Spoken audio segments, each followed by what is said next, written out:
المغاربة مطبعين، المغاربة ما يحبوكوا يا فلسطينية، المغاربة يخدموا مع الصهاينة، واحنا كفلسطينية بنحب نقولكوا احنا مع المغرب ظالمة او مظلومة، واحنا مع المغرب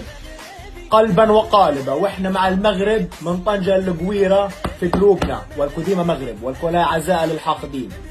والكو الصهاينة اللي انتم بتتكلموا عنهم شفناهم كل يوم دعما ومظاهرات لهن في قطاع غزة، وبلادكم ما طلعت ولا مظاهرة عشان لهن في قطاع غزة، والكو الصهاينة هدول جمعوا تبرعات ملايين الدولارات وارسلوها لهن في قطاع غزة،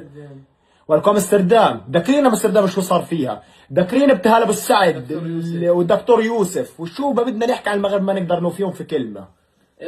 والشعب المغربي ما يحكي هدرة خاوي او هدرة صافي، الشعب المغربي يشوف بالافعال في المظاهرات من قبل الحرب كان يطلع يوميا مظاهرات في المغرب، وما يحكي كلام انه ظالمه ومظلوم معكم وانتم مش معنا ولا تقفوا معنا، ولا حتى طلعت مظاهره واحده حتى في الحرب.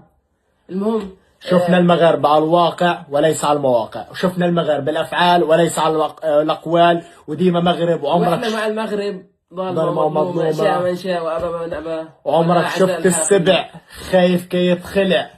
ولد الصحراء والجمل والساقية الحمراء والنخل حمراء ونجماء بالخضر، وانا يا مغربي ويسعد دينكو واحلى عالم وديما مغرب.